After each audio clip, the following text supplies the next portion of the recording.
Hello everyone and welcome. My name is Noelle and I'll be sharing my process and thoughts for this very green landscape painting. If you are an artist, I hope that you will leave this video with some inspiration and a few helpful takeaways that will supplement your artistic journey. Also, my reference photo and all of the art supplies used in this video will be listed in the description below.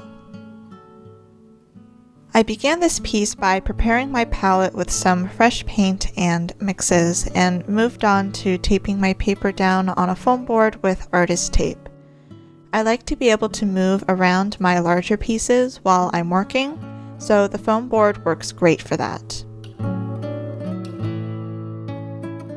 The first few layers on this piece, I will warn you, look pretty rough, but I didn't concern myself too much because I knew most of it will be painted over and become unnoticeable. These washes will act as a base layer and guide the direction of the painting so everything looks even and cohesive. If I don't, I might make an area too light or too dark, which will throw off the balance. This painting is a bit different from what I normally do. There's a lot more green and I'm tackling a subject I'm not well practiced in. I find that I'm the most drawn to sunsets and water, which makes sense because I live on the West Coast, but I also have an appreciation for other scenes as well, such as the one I'm creating in this video. In a few different places, I've heard about the struggle of using the color green in a painting, and many artists will avoid using it in their work. Naturally, I took this as a challenge and embraced a project that involved a lot of greens. There were some websites I found online that discussed painting with green, and a lot of artists' advice were to avoid using green paint and encourage people to mix their greens from a blue and yellow, which I enjoy doing too, I just didn't do that here. I had a few inspirations kept in mind, like Studio Ghibli and background art in general. I would like to dive more into painting trees, grass, and foliage, so this painting marks as one of the steps towards that goal. The next layers would set the true tone and value for each section. Some sections had specific types of trees, so they would be different colors. It helps to diversify the greens in a picture because plants are rarely ever the same shade of green, so observe which greens are warmer and cooler to prevent a piece from becoming too monotonous. Grass can be very bright and vibrant, and trees can be cool and dark. Highlights can be warm, and shadows can be cool. By painting these subtle variances, it can make a big difference.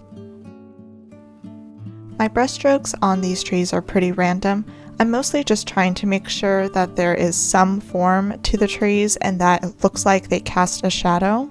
The trees in the distance will lose a lot of their details, so small changes in color and value will start blending together like pixels on a screen.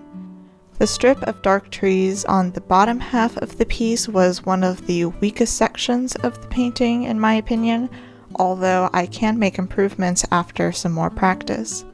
The trees are too dark and as a result make it difficult to distinguish where the shadows are, and where I painted the shadows they are kind of sloppy and could use more mindful brushstrokes. These trees are also a lot closer to the viewer, so I should have included more colors rather than a flat green wash.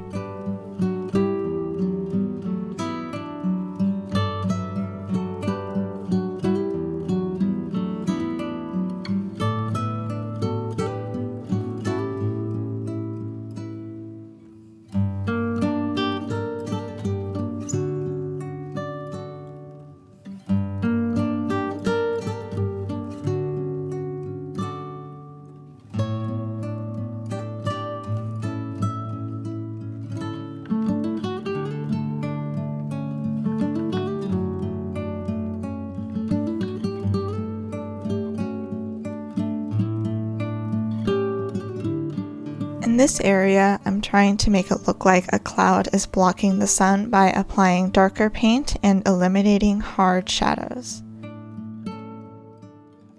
I really enjoy painting these thin fences and posts. I think it brings a lot more context that pulls a piece together. The moment I painted the shadows on the riverbank, I felt that the weather in this image transitioned from cloudy to sunny. When I painted the reflections in the water, the landmass became more grounded.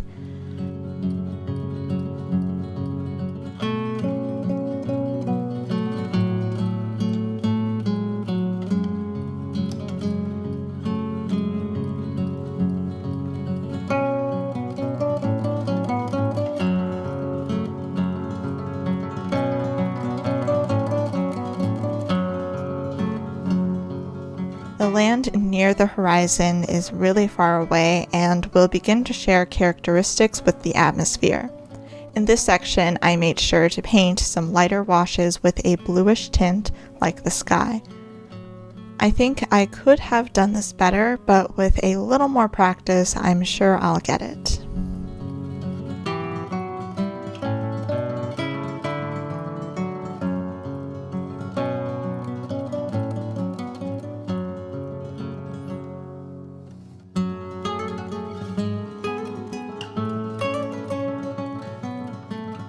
It's tough to explain what I did to paint the sky because my steps are all over the place.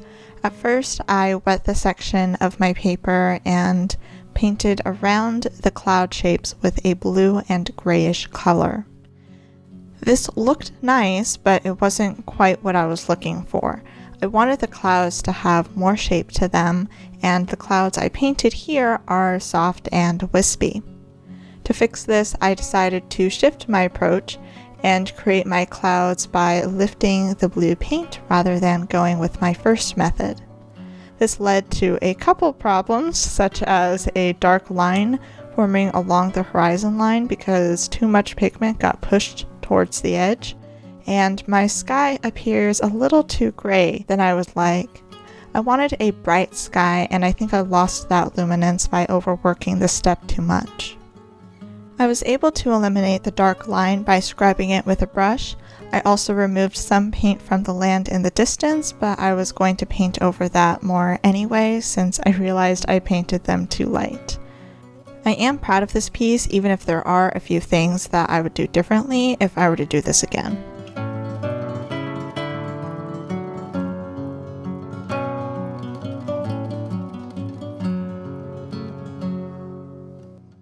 All in all, this painting took me about 7 hours to complete, not including preparation, setup, and mixing time, so it was a longer one for me.